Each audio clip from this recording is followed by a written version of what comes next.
இப்போது deputy CM தான், ஆனால் நாளைக்கு டெஃபினெட்லி சிஎம் என உதயநிதி குறித்து பேசியிருந்தார் அமைச்சர் அன்பில் மகேஷ். நாளை இதே நேரத்தில் நம்முடைய மாண்புமிகு தமிழகத்தினுடைய துணை முதலமைச்சர், இன்றைய டெப்டி சிஎம், ஒரு நாள் டெஃபினெட்லி சிஎம். திராவிட முன்னேற்றக் கழகத்தின் இளைஞரணி செயலாளராக இருந்து சட்டமன்ற உறுப்பினர், அமைச்சர் என பயணித்து துணை முதலமைச்சர் என்ற உயரிய பொறுப்பை பெற்றுள்ள உதயநிதி ஸ்டாலின் இன்று அவரது 47வது பிறந்த நாளை கொண்டாடுகிறார்.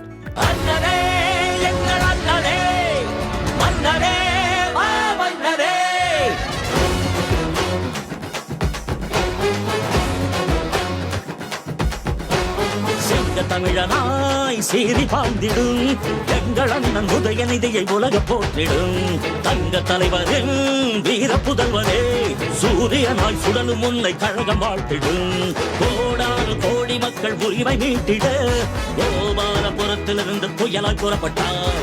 திசைகள் போற்றும் திமுகவின் இளைய தலைவராய் திராவிடத்தை காப்பதற்கு தடை உடைத்து படை நடத்தும் தலைவரே.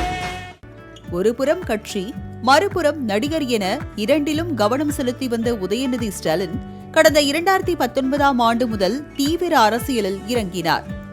திண்டுக்கல் மாவட்டம் பழைய வத்தலகுண்டு பகுதியில் கிராம சபை கூட்டத்தில் மக்களிடையே பேசத் தொடங்கிய உதயநிதி இன்று அரசியல் உலகில் எந்த கருத்தையும் கலைஞர் கருணாநிதி பாணியில் பேசி விடுகிறார் என்ற பாராட்டுகளை பெற்றுள்ளார். அதிலும் 2021ஆம் ஆண்டு சட்டமன்ற தேர்தல் பரப்புரையில் உதயநிதியின் ஒற்றை செங்கல் பிரச்சாரம் டெல்லி வரை எதிரொலித்தது.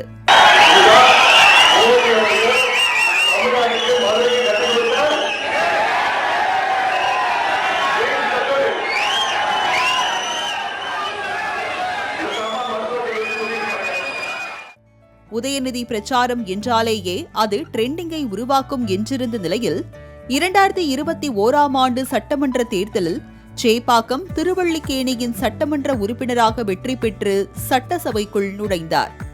இதையடுத்து 2022 டிசம்பர் 14ஆம் தேதி முதல் விளையாட்டு மற்றும் இளைஞர் நலன் அமைச்சராக பொறுப்பேற்ற உதயநிதி சிறப்பான தனது பங்களிப்பை அளித்தார்.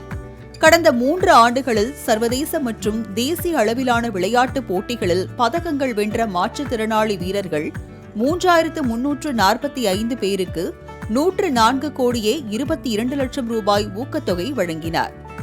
இது தவிர சென்னை நகரில் செஸ் ஒலிம்பியாட், ஃபார்முலா 4 கார் பந்தயம் போன்ற போட்டிகளை வெற்றிகரமாக நடத்தி முடித்தார். பரபரப்பான சென்னை நகரம் விளையாட்டு நகரமாக தரம் உயர காரணம் என்ற வகையில் உதயநிதியின் நடவடிக்கையும் ஒன்றாக இருந்தது. மாவட்டம் தோறும் விளையாட்டு மைதானம் அமைக்கும் முயற்சி, மகளிர் உதவித்தொகை திட்டத்தை சிறப்பாக செயல்படுத்தியது என முழுநேர அரசியலில் ஈடுபட்ட உதயநிதி துணை முதலமைச்சர் ஆவார் என எதிர்பார்க்கப்பட்டது. தொண்டர்கள் முதல் மூத்த அமைச்சர்கள் வரை பலரும் பொதுவெளிகளில் கோரிக்கை வைத்த நிலையில் முதலமைச்சர் மு.க. ஸ்டாலினிடம் செய்தியாளர்கள் கேட்டனர். இந்த கேள்விக்கு கோரிக்கை வலுத்திருக்கிறது, பழுக்கவில்லை என கலைஞர் பாணியில் பதிலளித்தார் மு.க. ஸ்டாலின். இதையடுத்து திமுக தொண்டர்கள் எதிர்பார்ப்புகளின்படி கடந்த செப்டம்பர் மாதம் 29ஆம் தேதியன்று தமிழ்நாடு மாநில துணை முதலமைச்சராக பதவியேற்றார் உதயநிதி.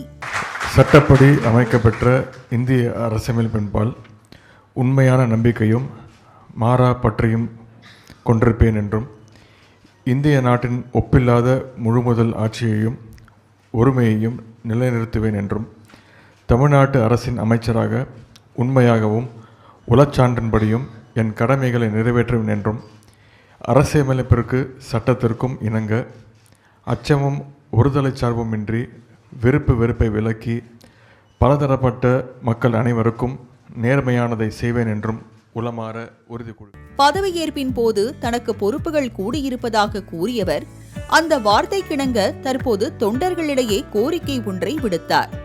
தனது பிறந்த நாளுக்காக பேனர் வைப்பதோ பட்டாசு வெடிப்பதோ வேண்டாம் என்றும், ஏழையின் சிரிப்பில் இறைவனை காண்போம் என்ற அண்ணா வழியில் எளியவர்களுக்கு உதவுமாறு கேட்டுக் கொண்டுள்ளார்.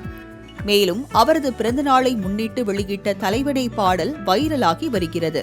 உதயநிதி ஸ்டாலினின் பிறந்த நாளான இன்று அரசியல் மற்றும் சினிமா துறையை சேர்ந்த பிரபலங்கள் தங்கள் வாழ்த்துக்களை தெரிவித்து வருகின்றனர். மாலை முரசு செய்திகளுக்காக செய்தியாளர் செலினா.